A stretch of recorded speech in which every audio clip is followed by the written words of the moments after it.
Welcome to Medina County Year 2000 Fall Foliage Tour. I'm Elizabeth Schnabel, Chairman of the committee.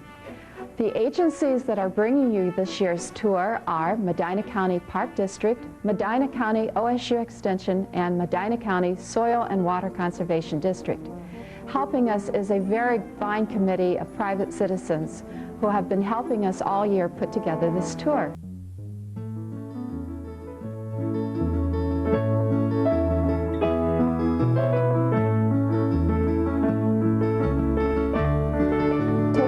Back in time when you visit Pioneers in the Park at Buckeye Woods Park.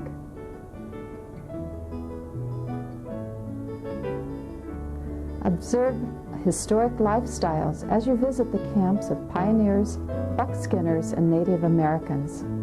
Observe pioneer crafts and learn about weaving and spinning wool, candle making, woodworking, and pioneer cooking and baking. Listen to the pleasant mixture of dulcimers and guitars in folk music, or banjos, mandolins, and fiddles in bluegrass music. Sample pioneer foods and drinks. Soak up the sights, sounds, flavors, and aromas of frontier days. Relax and enjoy a campfire with pioneers in the park.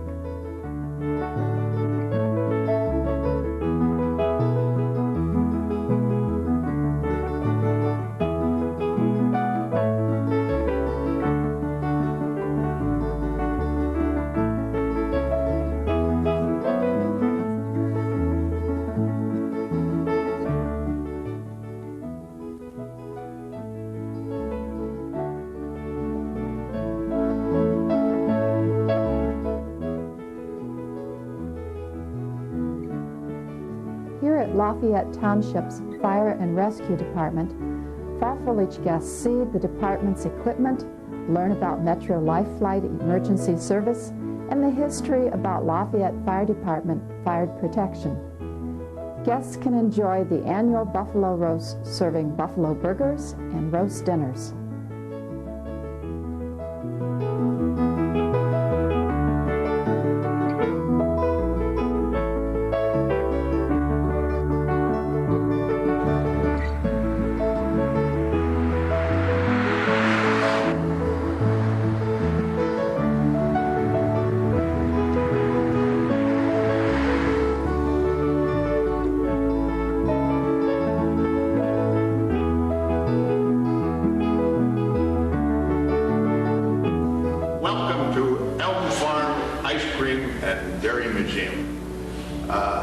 This is my wife Sherry, and this is me, Carl Abel. Welcome. Elm Farm has been here since the 1840s, the original farm. Carl's family bought it in 1927. They later started a dairy, which is processing milk and delivering it door to door in 1934. What we try to do here is bring back for future generations the history of ice cream and some interesting memorabilia concerning the dairy, and it's housed in the original dairy building where we processed the milk. The ice cream parlor is located in what was the cooler where we stored the milk. Our ice cream parlor is a turn of the century. We try to make it what you would walk into at that time, right down to true homemade, super premium ice cream. So welcome, please enjoy our museum and all the interesting facts. Good ice cream too.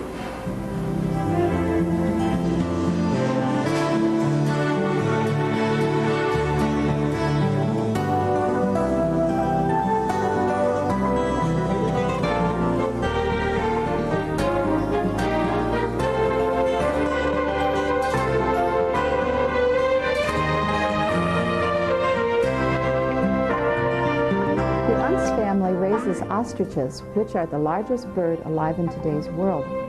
Ostrich meat is a low-fat, red meat and looks and tastes similar to beef. They grow up to 7 to 9 feet tall and weigh 250 to 400 pounds and can live 80 years. They can run at speeds up to 40 miles per hour. Ostriches are raised in a fenced area just like cows or sheep, except that the fence is higher and sturdier.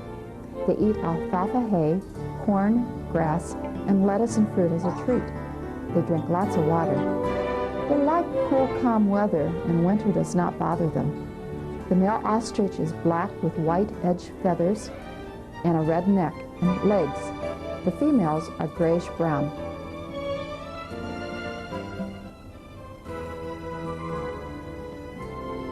Ostrich can lay an average of 40 to 60 eggs per year.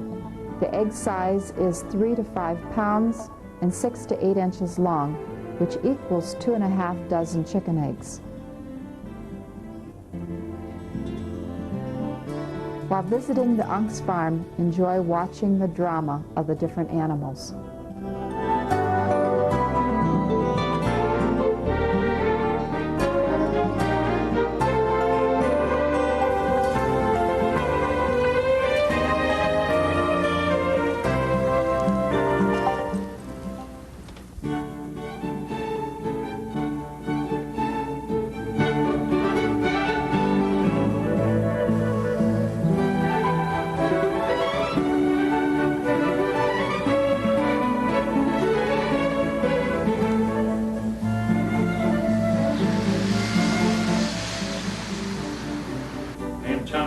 Curator of the Medina County Historical Society.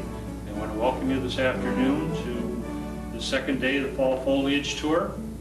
You are in the John Smart House, which is the home of the Medina County Historical Society. The society was formed in 1922 to preserve and protect the artifacts and history of Medina and its citizens and industry. The house that you're in is the home of, or was the home of John Smart, who built it in 1886. It's a 14-room Queen Anne Victorian-style home, which this is the front parlor. And we acquired the building in 1985 from the county. At the time, we did a swap with them of properties, giving them some property that we had on the just off the square so that they could expand parking over by the courthouse. They gave us this house, and we've been very happy here. This room was, even though we use it as a dining room, this room was actually what they call the middle parlor or family parlor. This is where the family would gather in the evenings to children doing their homework, the parents maybe writing letters to friends and relatives, reading the newspaper, studying for his business for the next day. This room actually was one of 3 in the home that had a fireplace, so that once you closed off the doors in the wintertime, it would keep it fairly comfortable for the family. Off of this room was also a screened porch that the family could sit out in the summer evenings and enjoy the quiet of Medina's city streets during the late 18 and early 1900s. The room off of this is a music, library, office, depending on the family that was in here. We have had, from discussions with some of the families here, various, they used it for various different functions. For the style of architecture, though, on this house, this could have been used for some set of elderly parents or an invalid that couldn't go upstairs to the bedrooms upstairs. There was also access to the bathroom in the house. The house, built in 1886, did have indoor plumbing from the very beginning. John Smart wanted nothing but the best for his family.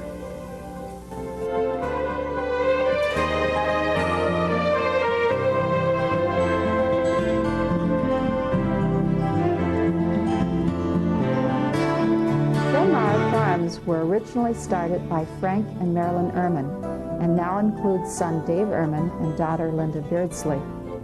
On the farm's 400 acres, corn, bean, and hay are raised. Here at the dairy farm, around 100 cows are milked 2 times each day, taking Linda 8 hours to complete. In addition to milking, she cares for the 300 replacement dairy cows, which will be the dairy's future.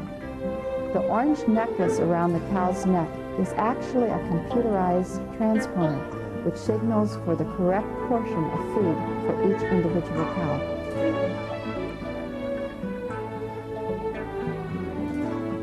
Other daily chores on a dairy farm include storing the milk in the milking parlor, daily feeding and cleaning in giving health care to the animals and keeping good records and reports.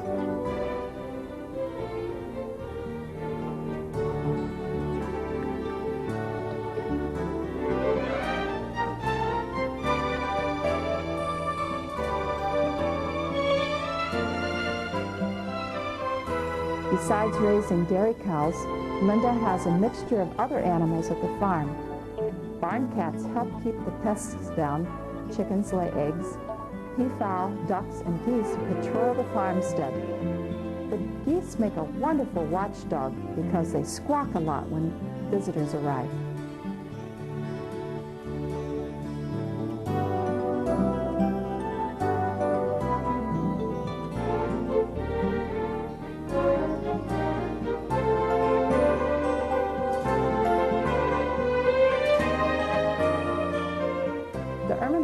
Uses many soil and water conservation practices on their land.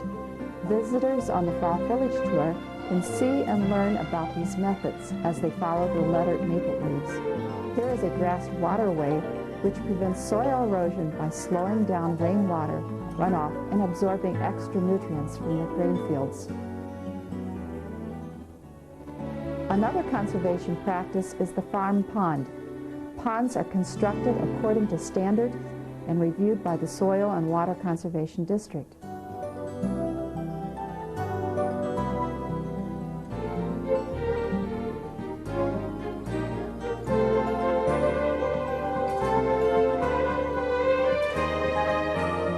Animal wastes are mixed with sawdust or straw to become manure compost, a great soil enricher to topsoil. Dave Ehrman decided to diversify in agriculture and find a way to safely make compost to sell to the public.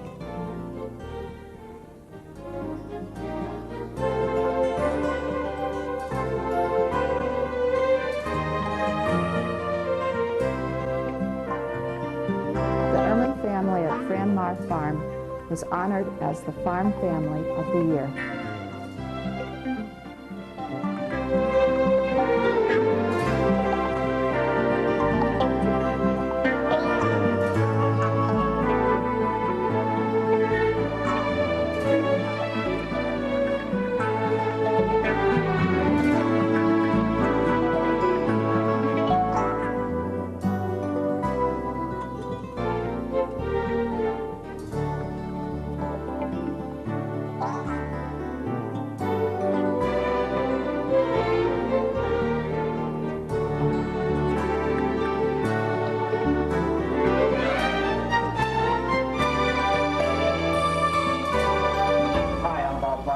This is Barco's Liberty Gardens, and today we are have some demonstrations here on the different things. We have planting hardy bulbs for spring bloom, how to repot a house plant, how to plant a tree, and behind me is herbs, culture, and uses. We are a family-run greenhouse, been here since 1991, have many family involved in our business. We're used to be a part of the Fall Foliage Tour. Hope to do it again in the future.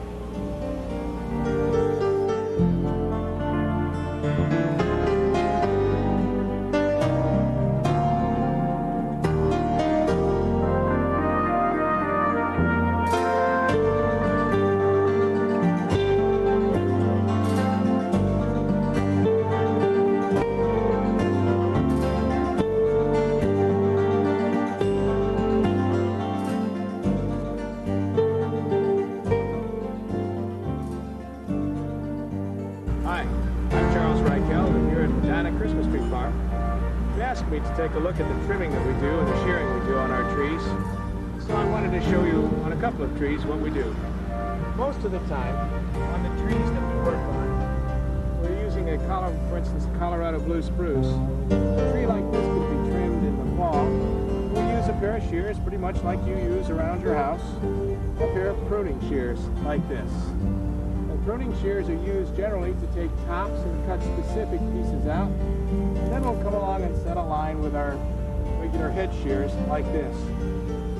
Many people think a blue spruce doesn't have to be trimmed to get a perfect shape, but our customers are pretty particular.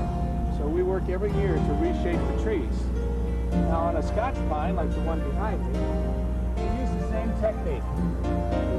These are done in the spring, or I shouldn't say spring, but summertime. We'll start at the top, we'll cut a piece here with a pruning shear, and then we'll cut the next whirl similarly. And then we'll come back if the tree is smaller than the one I have right here by me, and we'll simply shear it like this as we go down. Or once a tree gets big or larger, we find it's much easier to use a tool like this. This will look much like your weed whacker at home, except it's got a huge blade on the end. When we start it up, we simply shear a tree down the side like this, and it gives us shape. And that shape then lets us have a general pattern into which the tree will grow. That's basically how we do our shearing here at Medina Christmas Tree Farm.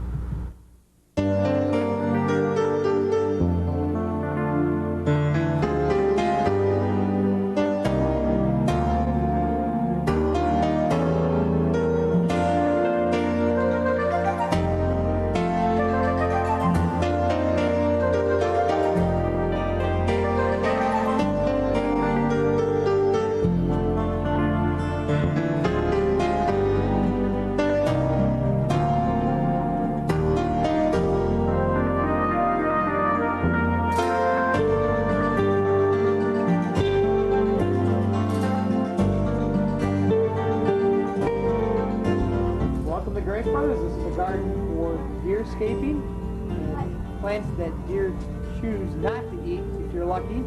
They have been proven not to be eaten in some of the areas with heavily populated deer in the area. We have some boxwood, silver mound, forsythia, some holly. And then this is a garden here with plants that birds and butterflies like, butterfly bush. And that's a variety of serviceberry with an edible fruit. Different roses with the hummingbirds and different miscellaneous perennials.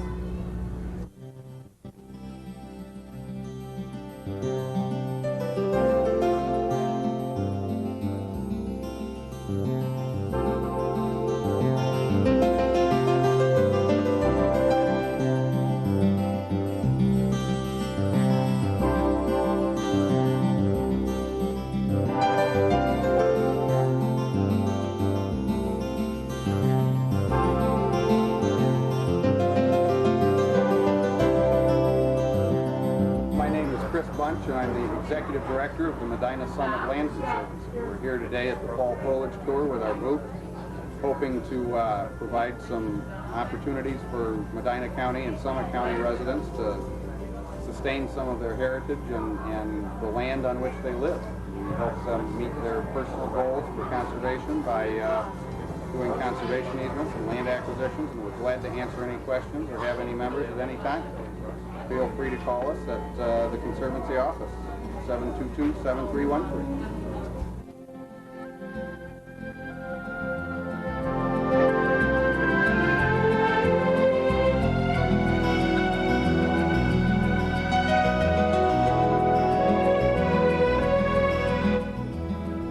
If you want a special handcrafted item to decorate your home, stop and see what the Melillo family has at Apple Country. During the Fall Foliage Tour, families can enjoy a corn shock maze, pumpkin carving, face painting, and a children's play area, or enjoy wagon rides for the children.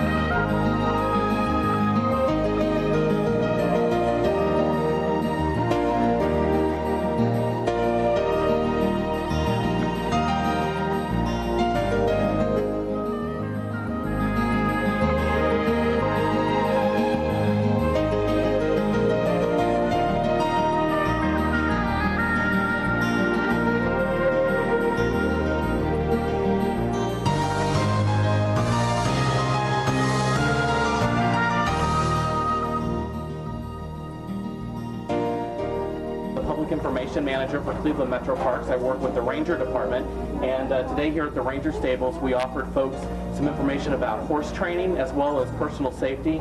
We offered a variety of brochures about Cleveland Metroparks as a whole, and as well as some information about the Ranger Department and some personal safety information, auto safety, and safety issues of particular interest to women and children. I'm a member of our unit's dive team. Part of our dive equipment will consist of the following. This is our BC unit right here, this vest. This is actually what will give us air to go up or down in the water. You fill the unit up, you will ascend to the top of the surface, and if by pressing this button right here, you will go down. What we try to do when we're in water is get what's called a neutral buoyancy. That way you'll be able to hover in the water and not touch the bottom, be able to just cruise right along the middle of the water surfacing or looking for whatever you need to find. A couple of the other items that we use, this is a full face mask. Generally what dive teams will use is a regulator, which will actually, this is what will supply you with the air that you need to breathe underwater. If we dive in any contamination type waters, we'll use this full face mask. That way we don't have any of the contaminations touching our skin. Along with this, we'll use our dry suit. This is also a contamination suit. This in fact also will keep any and all contaminations away from our body, our skin, as opposed to the wetsuit over here. With the wetsuit, this will actually put a thin layer of water between your skin and the inside of the wetsuit itself. The difference between these two suits, this will be used in warmer water conditions as opposed to the dry suit, which will be used in either ice diving, cold water, or contamination.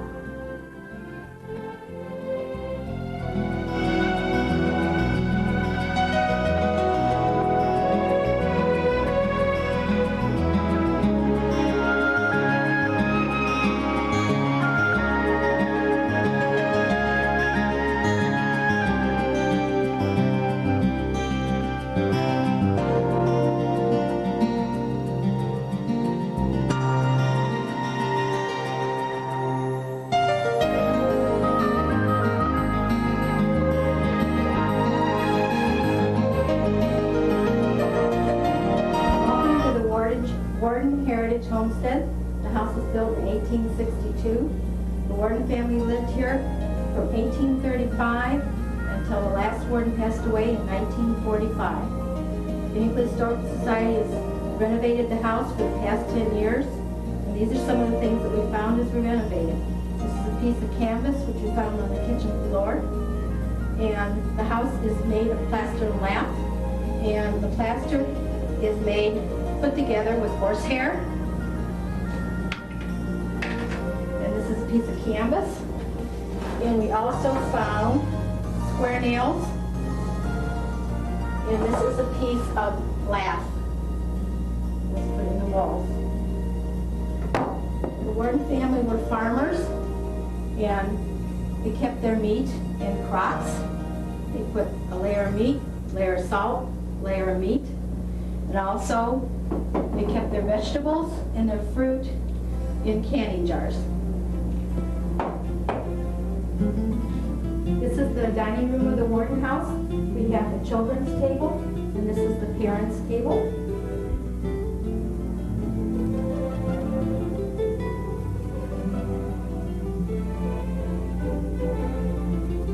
Hiram and Melissa Bissell were married in 1851.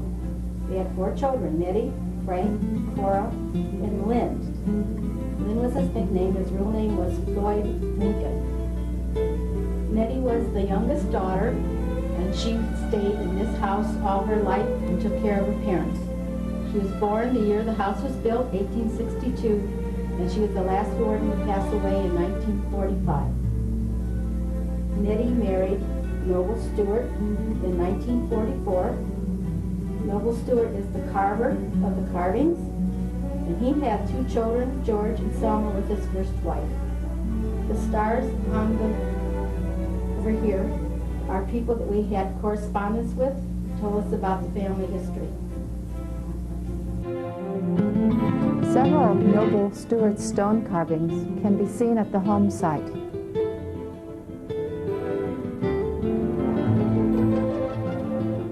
Follow the trail to the stone ledges and see more of his carvings done between 1844 and 1848. Noble carved Ty Cobb's face in the ledges. He had watched Ty Cobb play baseball and had hunted and fished with him.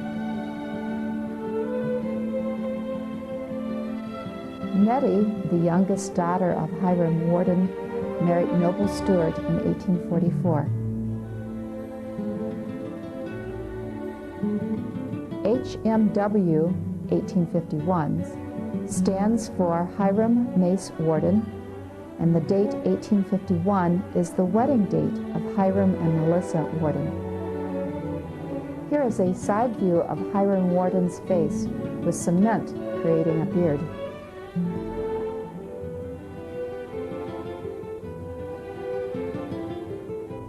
The Sphinx is lying down and is about the size of a horse.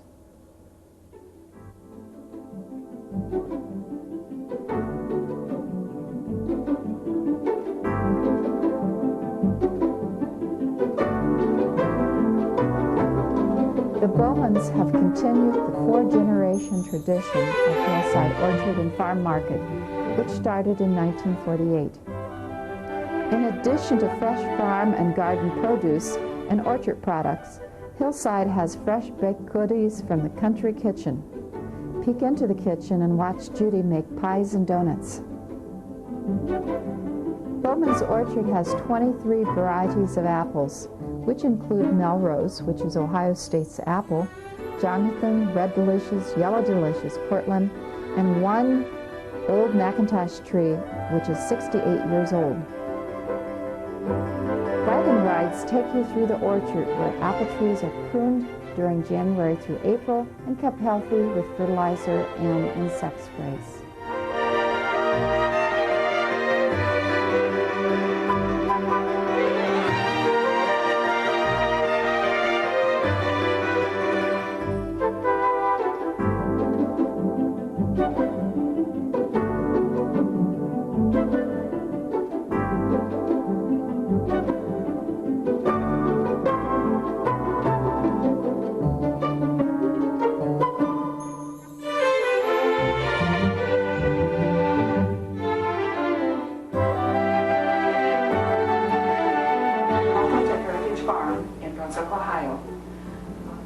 Purchased the farm in 1995 from the Gruning family, and this is the picture of Peter Paul Gruning and Mary Catherine Walter, who were the last owners of the farm.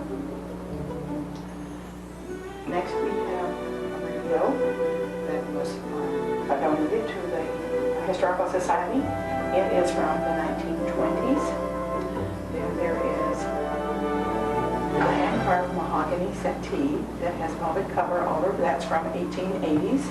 Above it, there is a hair wreath made by Mary Crane Goodyear, who was 12 years old in 1856. The table that is in front of me is a mahogany table that was used by the Gibbs family on a farm in Brunswick. It has 8 10-inch leaves and makes the table 122 inches long. This table was used to feed harvest hands and also for large family gatherings. It would seat a lot of people. The sink in the kitchen was donated by a member. It has a date of 1830 on the bottom of it. We don't know whether that's the patent date or the date of its manufacture, but it is from the time period of probably the late 1800s. Next is the pantry that has many items from canning jars, milk bottles, lots of artifacts from the late 1800s, early 1900s. Where our gift items are for sale, the cabinet was probably original to the farm. It was located in one of the outbuildings on the farm and has not been refinished. We've left it just as we found it. The table is a table that was used in a farm kitchen. The again, by the Gibbs family. And you needed a kitchen, or a table in the middle of the kitchen in order to do food preparation. And then you cleared that off and you ate at the kitchen table. Behind the farmhouse, you will find a 3-bay Schweitzer barn, which was built in the 1860s. Other farm buildings include the hen house and the milk house.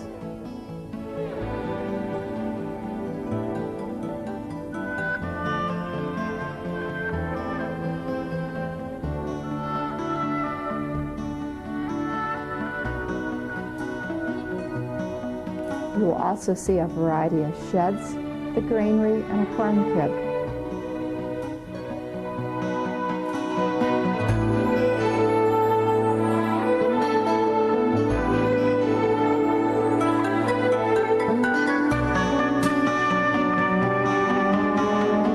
The Coulter family has gardened at Hillhaven Farm and Greenhouse for 29 years.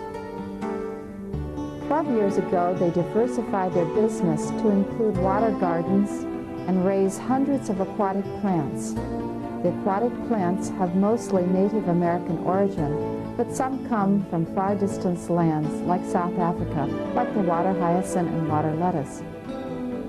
Aquatic plants can be marginal or submergent types, and the hardy perennial plants have a lifespan of over 25 years. Water gardens can winter over as long as everything is 2 feet below the freeze line and don't take much care. The sound of water gardens can bring peaceful relaxation. Next to the antique tractor display, fall foliage guests can see how hay was baled from a stack at the turn of the century. Here, the 1937 International baler is belted to a 1937 Alice Chalmer. It can bale around 300 bales per day.